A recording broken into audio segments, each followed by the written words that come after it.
Tener un familiar que ni siquiera terminó el bachillerato es vergonzoso. Arturo, el director del hospital y futuro suegro de mi hermano pequeño, fue quien se rió entre dientes al decir eso.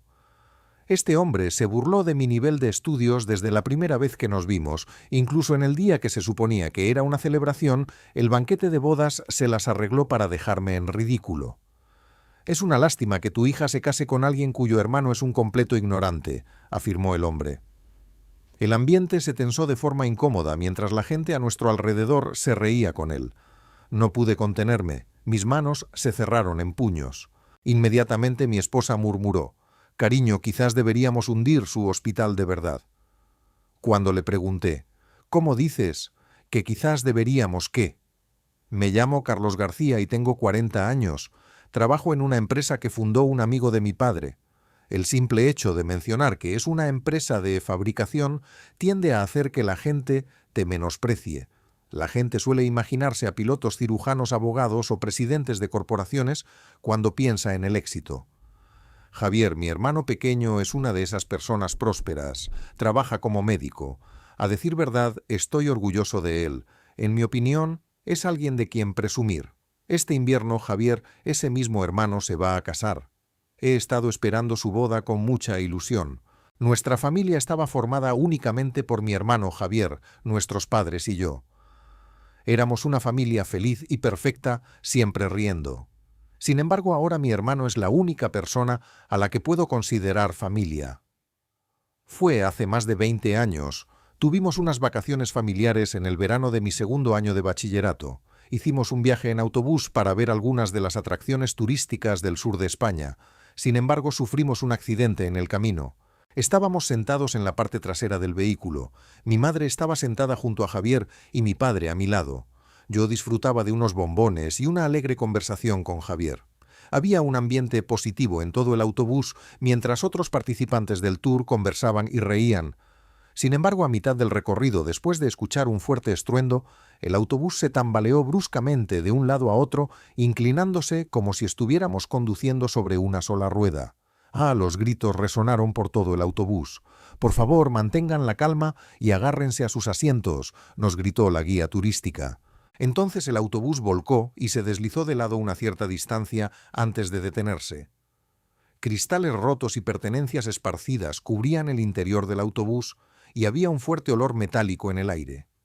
No podía moverme, quizás estaba atrapado por el asiento o tal vez me había roto un hueso. Era posible que otro pasajero hubiera caído encima de mí. 1000 pensamientos pasaron por mi mente, pero el dolor en todo mi cuerpo los ahogaba. Quería ver cómo estaban mis padres y mi hermano, pero no tenía fuerzas. «Están todos bien. Si pueden moverse, por favor, salgan del autobús lentamente», gritó la voz de la guía. Al oír su llamada desesperada me obligué a recuperar la conciencia. Su voz pareció despertar también a los demás y gemidos de dolor comenzaron a surgir de todo el autobús. Las voces gritaban una tras otra: «Me duele, ayúdenme». Respiré hondo y finalmente logré evaluar mi propia situación. Me obligué a levantar ligeramente la cabeza a través del dolor y vi que quien yacía sobre mí era mi padre. Se había arrojado sobre mí para protegerme todavía, abrazándome con fuerza. Intenté llamarlo, pero no hubo respuesta. Con el brazo que podía mover, sacudí su cuerpo. Aún nada. Desesperadamente intenté sacudirlo más fuerte, gritando una y otra vez: «Papá, oye, papá, respóndeme, por favor». Incapaz de levantarme, yaciendo allí impotente, continué llamándolo. Finalmente, alguien que había visto el accidente llamó a la policía y a una ambulancia y fuimos rescatados. Pero, al parecer, el accidente fue mucho más grave de lo que nadie había esperado en ese momento. Quizás, porque me sentí aliviado al ver a los equipos de rescate, perdí el conocimiento. Así que no tengo ningún recuerdo de nada de lo que pasó después. La siguiente vez que desperté, estaba acostado en una cama de hospital. Mi mente emergió de repente, y con un gemido abrí lentamente mis pesados párpados. «Hermano, mi hermano mayor está despierto», gritó Javier emocionado. «Javier». Una enfermera se acercó rápidamente a mi cama. «Oh, gracias a Dios. ¿Puedes decirme tu nombre?» «Carlos García», respondí. «¿Cuántos años tienes? ¿Puedes decirme tu fecha de nacimiento?» Tengo 17 años. Mi cumpleaños es... Había oído que en los hospitales de hoy en día siempre piden tu nombre y fecha de nacimiento para confirmar tu identidad. ¿Sabes lo que pasó? Estábamos en un viaje familiar. El autobús volcó. Respondí lentamente mientras repasaba mis recuerdos tratando de entender por qué estaba aquí. Entonces de repente me sobresalté y miré la cara de Javier. Tenía vendas alrededor de la cabeza y algunos rasguños, pero afortunadamente no parecía tener ninguna herida grave. ¿Y mamá y papá? Habrá una conversación sobre eso más tarde con el doctor Ramos. Por ahora, por favor, descansa, dijo la enfermera antes de salir de la habitación. Quería saber qué estaba pasando, pero Javier no paraba de llorar. Todo lo que pude hacer fue decirle que todo iba a estar bien e intentar consolarlo. La siguiente vez que desperté, el doctor Ramos entró y me dijo la verdad.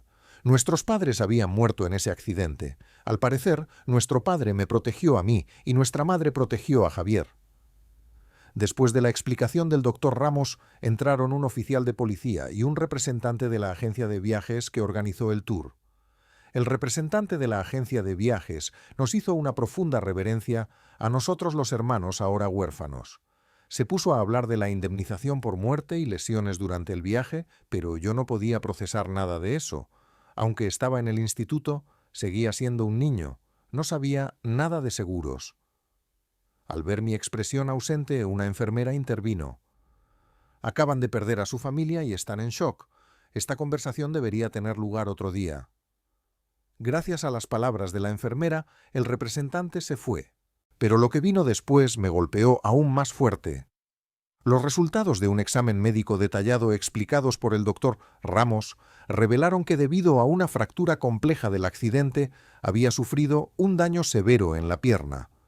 Javier y yo habíamos jugado al fútbol desde pequeños, pero debido al accidente tuve que abandonarlo. Lo que se suponía que era un viaje divertido nos había quitado tanto en un instante. Perdí toda motivación para hacer cualquier cosa. Aún así, la razón por la que pude pensar quiero vivir, quiero seguir adelante, fue por Javier. Javier era la única familia que me quedaba. Pasara lo que pasara, tenía que protegerlo. Esa se convirtió en mi razón para vivir. La siguiente vez que vino la agencia de viajes pude escuchar con calma los detalles de la indemnización. Recibimos una compensación por la muerte de nuestros padres y por las lesiones que Javier y yo habíamos sufrido. Además, también me concedieron cobertura total para el tratamiento a largo plazo que necesitaría debido a la discapacidad permanente de mis lesiones. Incluso después de recibir el alta, no podía moverme como antes del accidente. Necesitaba la ayuda de Javier solo para ir al baño. Con el tiempo, me di cuenta de que no quería vivir dependiendo completamente de él. Así que trabajé duro en mi rehabilitación, y si había una pared al alcance, logré moverme solo de nuevo. Aún así, la pérdida de nuestros padres nos había dejado en una situación económica desesperada. Teníamos el dinero de la indemnización de la compañía de viajes, pero era limitado. Así que decidí guardarlo para emergencias. Tenía que guardarlo por si Javier alguna vez lo necesitaba para que no tuviera que renunciar al fútbol o a su educación. La vida en el instituto tampoco era fácil, pero gracias a que nuestro tutor explicó mi situación a la clase, mis compañeros empezaron a ayudarme, pero el apoyo solo duró hasta mi penúltimo año de bachillerato. Para cuando llegué al último curso, todo el mundo estaba completamente centrado en los exámenes de selectividad sin dejar a nadie que pudiera ayudarme más. Incluso mi tutor no podía seguir prestándome una atención especial. Como resultado decidí dejar el bachillerato y empezar a trabajar. Afortunadamente me ofrecieron un trabajo en una empresa dirigida por uno de los amigos de mi padre. Conociendo tanto a mi padre como el alcance de mi discapacidad, aún así decidió contratarme. Le estaba profundamente agradecido por eso. «Carlos, he decidido no seguir en el bachillerato tampoco», dijo Javier. «¿De qué estás hablando?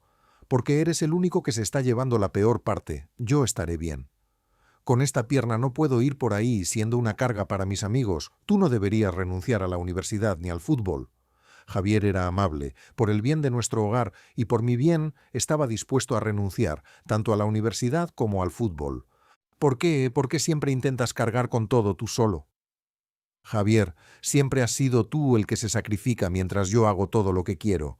Javier, no quieres dejar lo que estás haciendo ahora, ¿verdad? Es lo que realmente quieres, ¿cierto? Javier sorbió por la nariz. Estás tergiversando mis palabras. No estoy tergiversando nada. Escucha, tergiversar las palabras de alguien significa señalar lo que dijeron mal para criticarlos o burlarse de ellos. Lo que yo hice fue señalar la verdad que acabas de admitir. Ante mis palabras, Javier hinchó las mejillas e hizo un puchero. Esa reacción no había cambiado desde que éramos niños. Javier, si quieres ir a la universidad, entonces deberías hacerlo. ¿No te preocupes por el dinero? Carlos, de verdad quiero seguir jugando al fútbol y también quiero ir a la universidad. ¿De acuerdo? Quiero ser médico, alguien que pueda curar tu pierna. ¿Qué? Por eso quiero ir a una universidad con facultad de medicina. No iré a la facultad de medicina y me convertiré en médico. Tal como declaró Javier, que siempre había sido un estudiante excelente, fue aceptado en una universidad con un programa de medicina. Lo apoyé para que pudiera centrarse en sus estudios, siempre velando por él. Como estaba ocupado con la universidad, no le permitía aceptar un trabajo a tiempo parcial. Quería que priorizara lo que realmente quería. Quizás, entendiendo lo mucho que eso significaba para mí, Javier volcó su energía en sus estudios mientras también participaba en actividades de voluntariado, cosas que el dinero no podía comprar. Finalmente, Javier se graduó de la universidad. Después de su residencia, se convirtió en cirujano. Durante sus años como residente MIR, se formó bajo la supervisión de un médico adjunto que le inculcó los fundamentos, pero nunca pareció una carga. Cuando volvía a casa, hablaba apasionadamente de lo increíble que era su mentor. El doctor Ramos es realmente asombroso, es un médico brillante. Ya veo, realmente lo admiras, ¿no? Sí, el doctor Ramos es un hombre íntegro que se preocupa profundamente por sus pacientes y por los médicos más jóvenes. Estaba claro cuánto respetaba Javier al doctor Ramos. A menudo decía lo agradecido que estaba de poder aprender con él y lo gratificante que sentía su trabajo. Gracias al doctor Ramos, Javier se convirtió en un excelente cirujano. Incluso ahora estoy seguro de que está rodeado de muchos pacientes. Siguieron llegando más buenas noticias. Durante su tiempo en el hospital universitario, Javier conoció a Catalina, la hija del director Arturo, y se apoyaron mutuamente durante los duros años de su residencia. Después de superar sus años como residentes, los dos finalmente decidieron casarse. Tuve la oportunidad de conocerla también. Era elegante y encantadora. Bueno, considerando que está en camino de convertirse en médico, parecía tener un carácter un poco fuerte, pero como Javier tiende a ser más dependiente emocionalmente, era la pareja perfecta para él. Felicidades, Javier. Carlos, de verdad, ¿te alegras por mí? Por supuesto. Estoy encantado de que una mujer tan encantadora se convierta en mi cuñada. Bienvenida, Catalina. Sí, todavía es un inexperto, pero por favor, cuida bien de mi hermano pequeño durante muchos años, dije, mientras hacía una profunda reverencia a Catalina. El tiempo pasó y llegó el día de la reunión formal entre nuestras familias.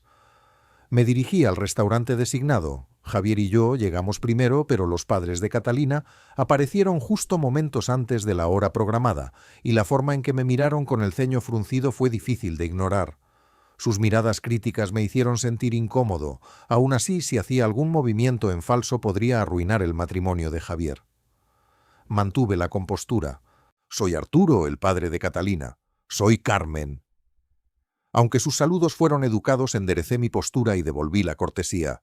Muchas gracias. Soy el hermano de Javier Carlos García. He oído hablar de usted por Catalina. Entiendo que después de que sus padres fallecieran usted apoyó a Javier. Eso es muy admirable. Carmen sonrió cálidamente mientras hablaba conmigo, pero Arturo no dijo nada. Simplemente me evaluaba en silencio. Y bien, ¿puedo ayudarle en algo? ¿Cuál es su nivel de estudios más alto? ¿A qué universidad asistió? Tan pronto como preguntó, pensé, ya empezamos. Es el director del hospital donde trabaja Javier. Es natural que le preocupe la formación académica de sus futuros parientes políticos. Dejé el bachillerato. ¿Qué? Entonces solo tiene la ESO. Arturo alzó la voz ante mi respuesta. Había esperado alguna reacción, pero su indignación fue peor de lo que imaginaba. Sí, nuestros padres murieron repentinamente, y eso nos puso en una situación económica muy difícil. Mi hermano también quedó con una discapacidad en la pierna por el accidente. Dejó los estudios y empezó a trabajar para que yo pudiera continuar mi educación, explicó Javier. Pero aún así, solo con la ESO, eso es lo más bajo de lo bajo. Hoy en día cualquiera puede entrar en el bachillerato, no importa lo tonto que sea. Hay muchos institutos de bajo nivel por ahí, pero ni siquiera graduarse. Increíble. Incluso después de que Javier explicara las circunstancias, Arturo no parecía poder superar las palabras solo con la ESO. Catalina hizo todo lo posible por calmarlo, pero sus insultos hacia mí no cesaban. Cuando se enteró de que trabajaba como operario en una fábrica, sus insultos empeoraron aún más.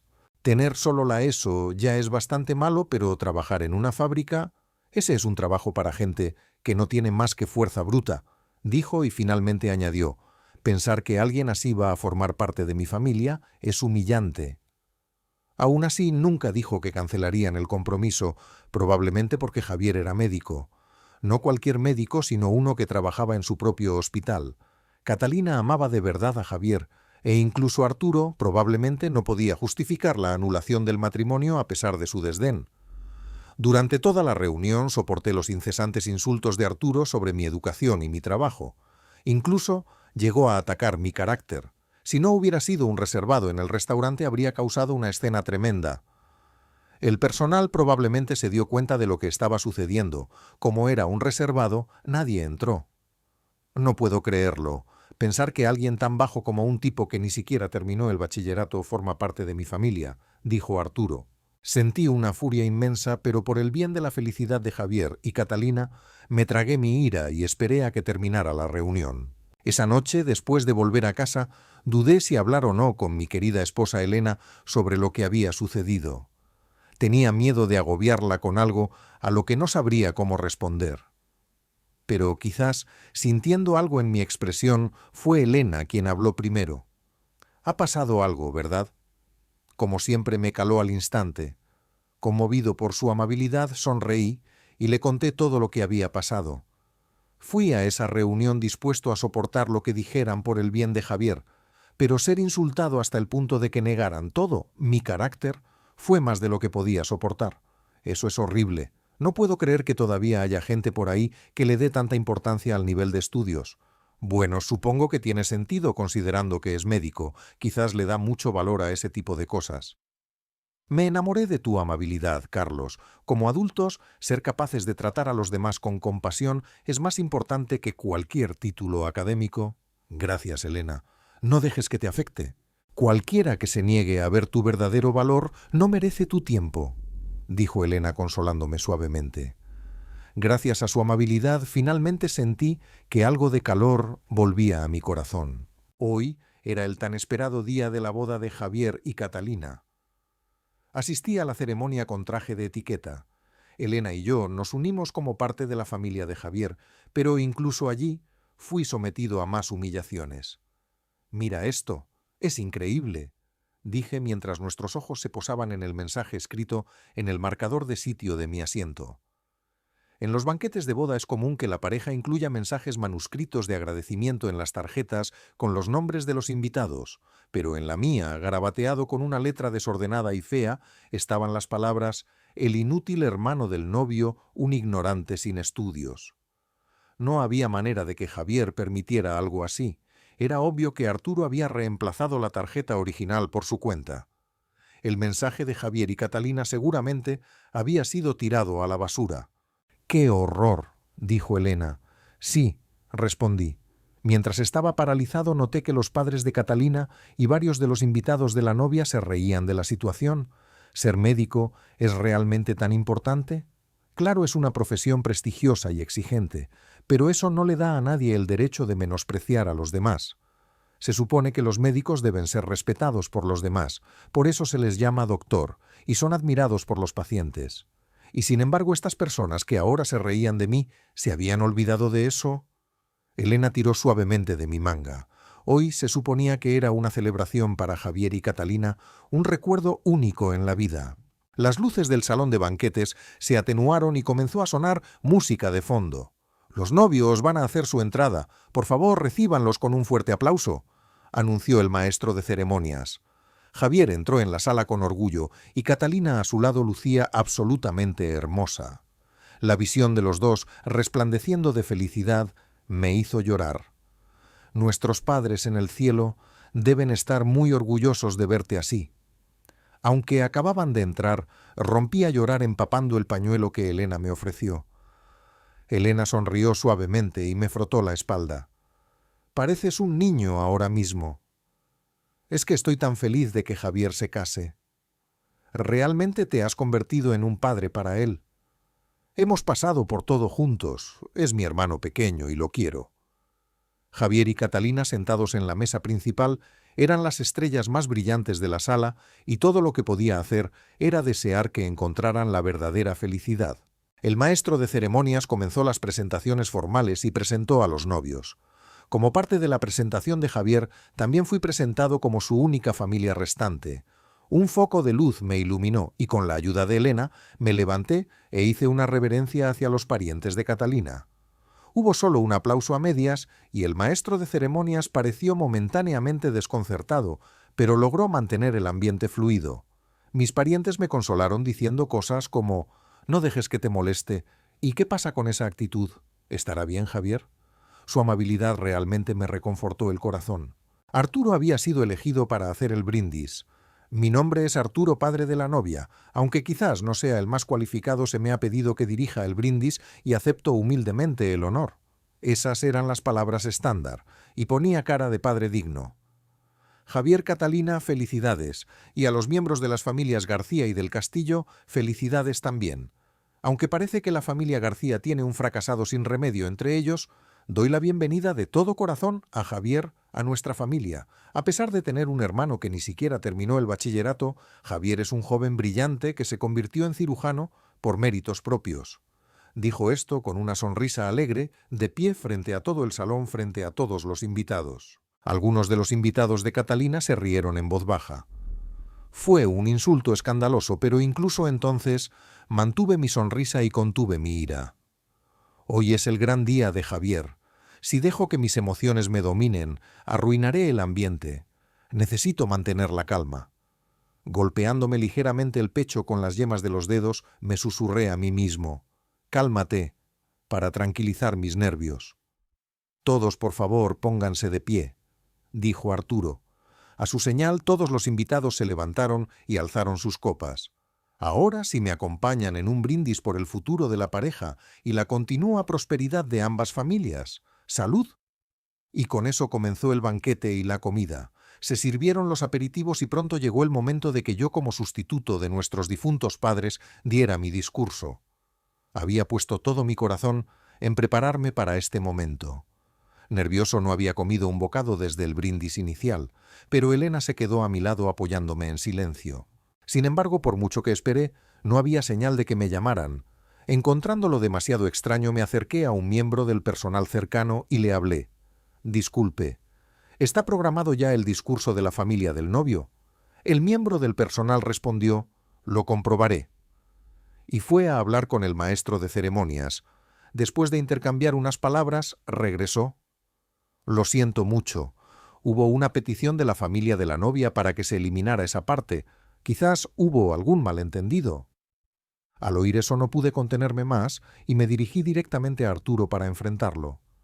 Elena, preocupada, vino conmigo, pero Arturo, quizás envalentonado por el alcohol, me miró y estalló en una carcajada. «Vamos, aunque seas su hermano, es ridículo que un tipo que ni siquiera terminó el bachillerato dé un discurso en su boda. Usa un poco la cabeza. Oh, espera, supongo que alguien de la calaña más baja como tú no entendería el sentido común». Su voz era lo suficientemente alta como para que las mesas cercanas la oyeran. La mayoría de esas mesas estaban llenas de otros médicos, gente deseosa de mantenerse en el lado bueno de Arturo, así que simplemente se rieron con él. «Mira, te hice un favor. Eliminé tu discurso para que un don, nadie sin estudios, no arruinara el banquete. Deberías agradecérmelo, pero no vienes quejándote. Por esto odio hablar con gente sin educación. Es una pérdida de tiempo». Eso fue todo. No podía soportarlo más. Sin otra palabra salí del salón del banquete. «Carlos», gritó Elena. «Elena, esto es demasiado». «Lo sé, lo entiendo. Quería celebrar a Javier con una sonrisa, pero ya no puedo hacerlo». Había abandonado el lugar no porque me importara más mi orgullo que la felicidad de Javier, sino porque simplemente no podía soportar más la humillación. Sentía que había fracasado como hermano. «Carlos, vamos a hundir ese hospital», dijo Elena poniendo su mano en mi espalda y susurrando en voz baja. «¿Qué? Puedo hundir ese hospital. Ya he reunido pruebas de la corrupción y las malas prácticas del director Arturo».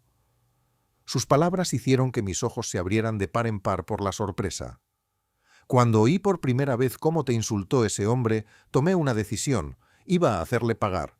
Cualquiera que juzgue a los demás por su nivel de estudios de esa manera no puede estar dirigiendo un negocio limpio. Tenía razón. Así que empecé a investigar. Miré a su familia, las finanzas del hospital, todo. Y fue como levantar un tronco podrido. Había suciedad por todas partes. Incluso mientras todavía estaba investigando seguían apareciendo nuevos informes de fraude y mala praxis. Ahora tenemos pruebas más que suficientes. Elena trabaja como asistente de dirección para el director general de la empresa del amigo de mi padre.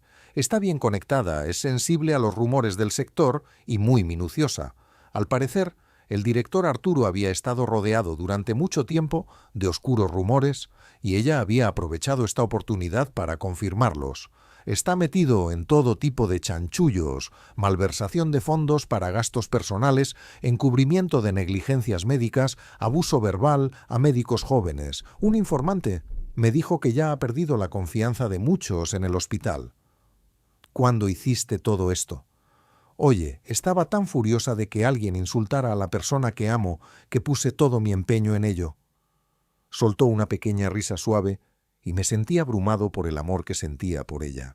Pero si el director Arturo cae, ¿qué pasará con el hospital? No quiero que Javier pierda su trabajo justo después de casarse. No te preocupes por eso tampoco. Lo investigué. Hay un doctor Ramos que es muy respetado y querido por todos. Vamos a presionar para que sea nombrado nuevo director. El doctor Ramos es el médico que Javier admira. Perfecto. Entonces entreguemos este archivo al doctor Ramos. Cuando volvimos al salón, Arturo se acercó a nosotros, por supuesto, con esa mirada engreída todavía en su rostro. ¿Qué es esto? Pensé que te habías ido a casa. ¿De verdad has vuelto? Tanto te gusta que te humillen, ignorante necio. Por esto es por lo que los que no terminan el bachillerato son inútiles. Ver a Arturo insultándome a gritos en medio de una celebración de boda me hizo preguntarme quién carecía realmente de sentido común aquí. Aún así no le respondí. No quería avergonzar a Javier en su día especial. No soporto esto. Solo estar en la misma habitación que tú me da asco. Lárgate de aquí ya, pobre don nadie sin educación. El personal cercano parecía intentar intervenir, pero estaba claro que Arturo con toda su influencia estaba dificultando que nadie actuara. «Disculpe, pero ¿no estará usted equivocado en algo?», dijo Elena. ¿Y tú quién demonios eres? Soy la esposa de Carlos y de verdad no tiene ni idea de quién es mi marido. ¿Qué y qué si es un inútil que no terminó el bachillerato de tal palo tal astilla? Patético». Cuando Arturo empezó a insultar también a Elena, finalmente llegué a mi límite. Pero justo cuando apreté el puño con rabia, Elena me agarró suavemente la mano. «Carlos, déjame encargarme de esto». «Pero, Elena...» «Está bien. Mi marido es el director general de tecnologías médicas, García, la empresa que suministra todo el equipo médico que se utiliza en su hospital». «¿Qué? Y eso no es todo. ¿Sabe lo que es esto?» Elena no se echó atrás. Metió la mano en su bolso y sacó una memoria USB. Arturo la miró fijamente, claramente sin entender qué era. «Este USB contiene pruebas de todas las irregularidades que ha cometido hasta ahora. Si quiere, puedo tomar prestado el ordenador de allí y presentarlo aquí mismo en este instante». Afortunadamente, parece que ese ordenador está conectado a la pantalla de allí. ¿De qué estás hablando? Eso es una calumnia. Y tienes el descaro de decir eso. La voz de Elena se elevó ligeramente. Ha estado insultando a mi marido sin parar. Y seamos claros, el que ha estado cometiendo delitos aquí es usted. Usted se lo ha buscado. No. De todos modos, no hay manera de que alguien que no terminó el bachillerato se convierta en director general de una empresa como la vuestra. No me mientas. Mi marido empezó como operario en la fábrica y trabajó duro durante 20 años. Gracias a su dedicación, el anterior presidente, el señor Herrero, le confió la empresa. Mientras Arturo empezaba a perder el control, el personal finalmente intervino. Fue sacado a la fuerza del lugar. Aunque el alboroto no se calmó de inmediato, el profesional maestro de ceremonias logró mantener el evento en movimiento y el banquete continuó en su segunda mitad. Gracias a la rápida actuación del personal del lugar que entendió lo que había sucedido, añadieron mi discurso de nuevo al programa. Pude pronunciar el discurso que tanto me había costado memorizar. Aún así, a mitad de camino rompí a llorar y, una vez más, Elena me ayudó a superarlo. Al mismo tiempo noté que Javier también estaba llorando. Me recordó que realmente éramos hermanos de corazón. Después de la boda, Elena y yo entregamos las pruebas que había reunido al doctor Ramos. Por favor, use estas pruebas para hacer caer al director Arturo y esperamos que usted se convierta en el próximo director. El doctor Ramos pareció sorprendido. Booth claramente tenía sus propias frustraciones con cómo Arturo había estado dirigiendo el hospital. Otros médicos cercanos también expresaron su apoyo animando al doctor Ramos a asumir el cargo. Él tomó las pruebas y consultó a un abogado. En una reunión de la junta directiva, las malas prácticas del director Arturo y su familia fueron expuestas y cuestionadas legalmente. Como resultado, a Arturo le revocaron la licencia médica y se le prohibió permanentemente ejercer la medicina. Que le revocaran la licencia médica pareció un castigo duro al principio, pero considerando que era un director de hospital que repetidamente lanzaba abusos verbales a médicos jóvenes y encubría numerosos errores médicos, era inevitable. Al parecer, el Colegio de Médicos acordó por unanimidad quitarle la licencia. Bueno, supongo que ese es el resumen de todo, dije. Javier vino diciendo que era solo para ponernos al día, y los dos nos sentamos a tomar un café y charlar. Parece un poco demasiado duro, ¿no? Dijo Javier. Que de ninguna manera. Solo que no quiero que se desquite contigo más tarde. Javier, no importa. Te insultó horriblemente y eliminó tu discurso del programa. Y ni me hagas empezar con ese marcador de sitio. Ah, eso. Sus palabras me hicieron recordar la tarjeta del asiento del banquete. Catalina y yo escribimos un mensaje de gratitud para ti. Esa tarjeta terminó arrugada y tirada en la basura del lugar. Fue asqueroso. Quiero a Catalina, pero nunca podré soportar a su padre. Javier, claramente todavía irritado, mordió con fuerza una galleta salada haciéndola crujir ruidosamente. Entonces, ¿qué está pasando en el hospital ahora? Oh, por supuesto, el doctor Ramos ha asumido oficialmente el cargo de nuevo director. Aunque ahora es el jefe, dice que seguirá estando en planta trabajando directamente con los pacientes. Estoy encantado. Todavía hay tanto que quiero aprender de él. Ya veo. Javier sonrió cálidamente, luciendo genuinamente feliz. Carlos. Sí. Cuando era residente, el doctor Ramos me dijo una vez, un médico debe aprender a ver más allá, para entender lo que un paciente siente de verdad. Y tú fuiste quien realmente practicó eso. Viste lo que yo estaba pensando de verdad, no para criticarlo, sino para entenderlo. Miré a Javier y le dije, tonto. Luego le di un golpecito en la frente con el dedo y ambos nos echamos a reír. Unos meses después de ese incidente, Javier apareció en mi casa. Parecía visiblemente emocionado. Carlos, Carlos, Carlos. Vale, deja de repetirlo. Mi nombre va a perder todo su significado. Es algo enorme. Vale, cálmate. Respira hondo. Le di a Javier un vaso de agua tratando de calmarlo y le hice un gesto para que se sentara. Tan pronto como se sentó, se bebió el agua de un trago. Entonces, ¿qué es? El doctor Ramos ha decidido traer un nuevo tratamiento de Estados Unidos.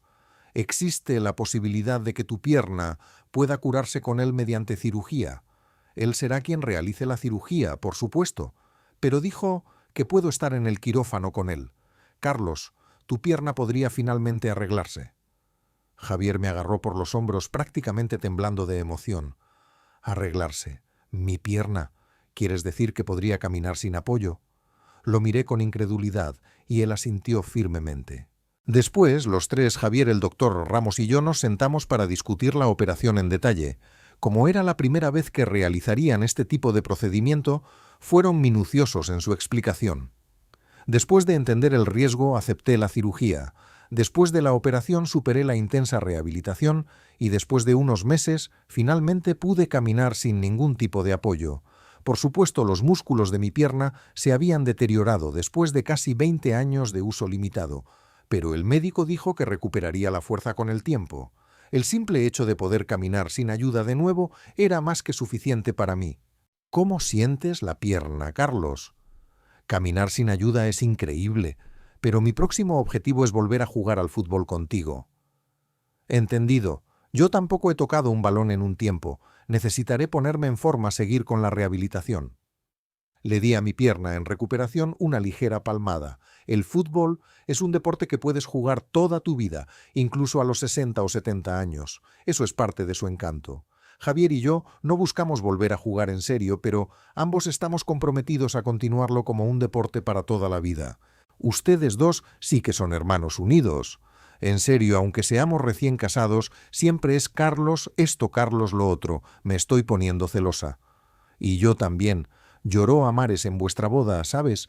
Lo vi desde la mesa principal. Sinceramente sentí envidia. Se le quiere de verdad. Nuestras esposas se rieron suavemente juntas y se veían absolutamente adorables. Javier pareció sentir lo mismo sonriendo con un toque de vergüenza. Nuestro brillante futuro no ha hecho más que empezar.